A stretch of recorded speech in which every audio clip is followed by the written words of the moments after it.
हरिः ओम्। ॐ श्री परमात्मने नमः। अथ षष्ठोऽध्यायः ध्यानयोगः। श्रीभगवानुवाच अनाश्रितः कर्मफलम् कार्यं कर्म करोति यः स सन्न्यासी च योगी च न निर्अग्निर्न चाक्रियः यं सन्न्यासम् इति प्राहुः योगं तं विद्धि पाण्डव न यः सन्न्यस्तसङ्कल्पो योगी भवति कश्चन आरुरुक्षोर्मुनेर्योगम् कर्म कारणमुच्यते योगारूढस्य तस्यैव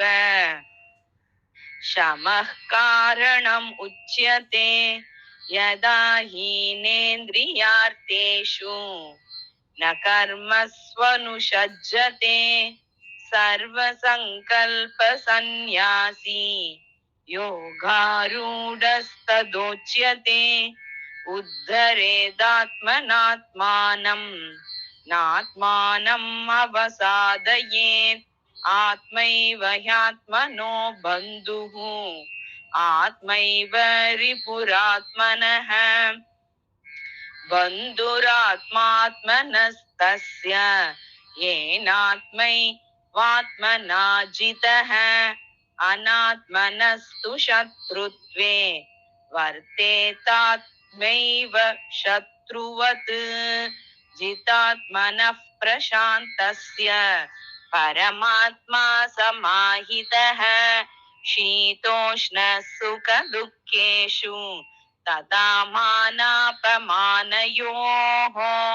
ज्ञानविज्ञानतृप्तात्मा कूटस्थो विजितेन्द्रियः युक्त इत्युच्यते योगी समलोष्टाश्मकाञ्चनः सुहृन्मित्रार्युदासीनम् अद्यस्तद्वेष्य बन्धुषु साधुष्वपि च पापेषु समबुद्धिर्विशिष्यते योगी युञ्जीत सततम् आत्मानं रहसि स्थितः एकाकीयत चित्तात्मा निराशीर परिग्रहः शुचौ देशे प्रतिष्ठाप्य स्थिरमासनमात्मनः नात्युच्छ्रितं नातिनीचं चैलाजिनकुशोत्तरं तत्रैकाग्रं मनः कृत्वा यतचित्तेन्द्रियक्रियः उपविश्यासने युञ्ज्यात् योगम् आत्मविशुद्धये समं कायशिरो ग्रीवं धारयन्नचलं स्थिरः सम्प्रेक्ष्य नासिकाग्रं स्वं दिशश्चानवलोकयन् प्रशान्तात्मा विगतभीः ब्रह्मचारि व्रते स्थितः मनसंयम्य चित्तो युक्त आसीत मत्परः युञ्जन्नेवं सदात्मानं योगी नियतमानसः शान्तिं निर्वाण परमां मत्संस्थामधिगच्छति नात्यश्नतस्तु योगोऽस्ति न चैकान्तम् अनश्नतः न चाति स्वप्नशीलस्य जाग्रतो नैव चार्जुन युक्ताहार विहारस्य युक्तचेष्टस्य कर्मसु युक्तस्वप्नावबोधस्य योगो भवति दुःखः यदा विनियतं चित्तम् आत्मन्येवावतिष्ठते निःस्पृहः सर्वकामेभ्यो युक्त इत्युच्यते तदा यथा दीपो निवातस्थो नेङ्गते सोपमा स्मृता योगिनो यत तस्य युञ्जतो योगम् आत्मनः यत्रो परमते चित्तम् निरुद्धं योगसेवया यत्र चैवात्मनात्मानं पश्यन्नात्मनि तुष्यति सुखम् आत्यन्तिकं यत्तद् बुद्धिग्राह्यम् अतीन्द्रियं वेति यत्र न चैवायं स्थितश्चलति तत्त्वतः यं लब्ध्वा चापरं लाभं मन्यतेनादिकं ततः यस्मिन् स्थितो न दुःखेन गुरुणापि विचाल्यते तं विद्या दुःखसंयोग वियोगं योगसंज्ञितं स निश्चयेन योक्तव्यो योगो निर्विण्णचेतसा संकल्प प्रभवान् कामान् त्यक्त्वा सर्वान् शेषतः मनसैवेन्द्रियग्रामम् विनियम्य समन्ततः शनैः शनैरुपरमेत् बुद्ध्या धृतिगृहीतया आत्मसंस्थं मनः कृत्वा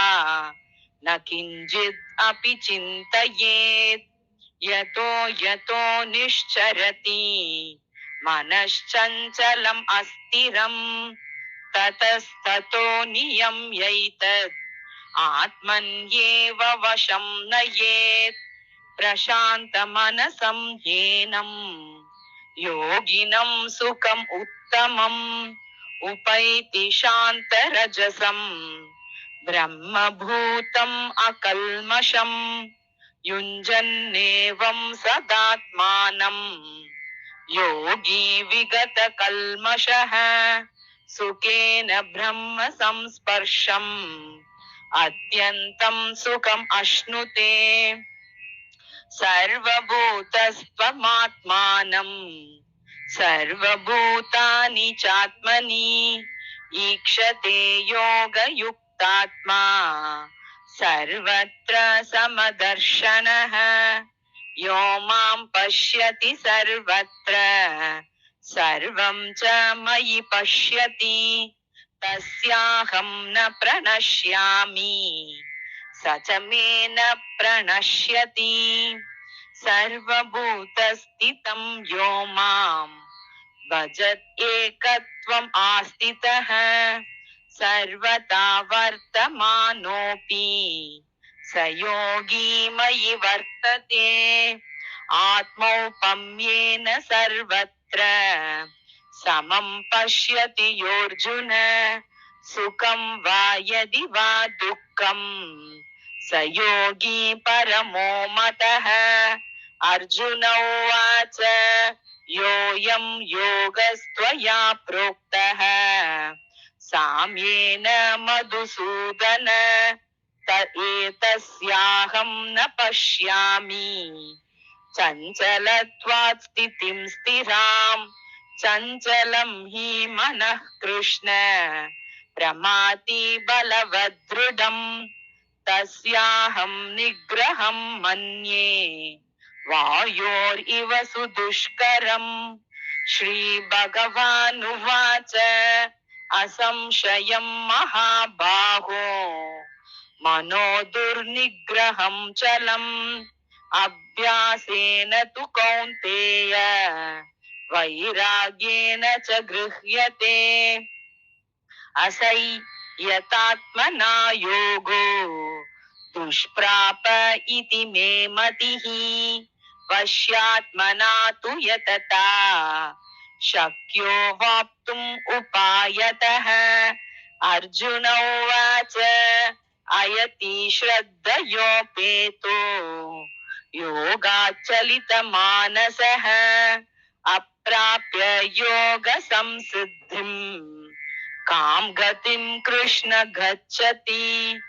कच्चिन्नो भयविभ्रष्टः छिन्नाभ्रम् इव नश्यति अप्रतिष्ठो महाबाहो विमूढो ब्रह्मणः पथि एतन्मे संशयं कृष्ण चेतुम् अर्हस्य शेषतः त्वदन्यः संशयस्यास्य चेता न ह्युपपद्यते। श्रीभगवानुवाच पार्थ नैवेह नामुत्र विनाशस्तस्य विद्यते न हि कल्याणकृत् कश्चित् दुर्गतिं तात गच्छति प्राप्य पुण्यकृतां लोकान् उषित्वा शाश्वती समाः शुचीनां श्रीमतां गेहे योगभ्रष्टोऽभिजायते अथवा योगिनामेव कुले भवति धीमताम् एतद्धि दुर्लभतरम् लोके जन्म यदीदृशम् तत्र तं बुद्धिसंयोगम् लभते पौर्वदेहिकम् यतते च ततो भूयस् संसिद्धौ कुरु नन्दन पूर्वाभ्यासेन तेनैव ह्रियते ह्यवशोऽपि सः जिज्ञासुरपि योगस्य शब्दब्रह्माति वर्तते प्रयत्नात् यतमानस्तु योगी संशुद्ध किल्बिषः अनेक जन्म संसिद्धस् ततो याति परां गतिम् तपस्विभ्योऽधिको योगी ज्ञानिभ्योऽपि मतोऽधिकः कर्मिभ्यश्चाधिको योगी तस्मात् योगी भवार्जुन योगिनामपि सर्वेषां मद्गतेनान्तरात्मना श्रद्धावान् भजते यो माम् समे युक्ततमो मतः। ॐ तत्सत् इति श्रीमद्भगवद्गीतासु उपनिषत्सु ब्रह्मविद्यायां योगशास्त्रे श्रीकृष्णार्जुन संवादे ध्यानयोगो नाम षष्ठोऽध्यायः। हरिः ओम् श्रीगुरुभ्यो नमः। हरिः ओम्।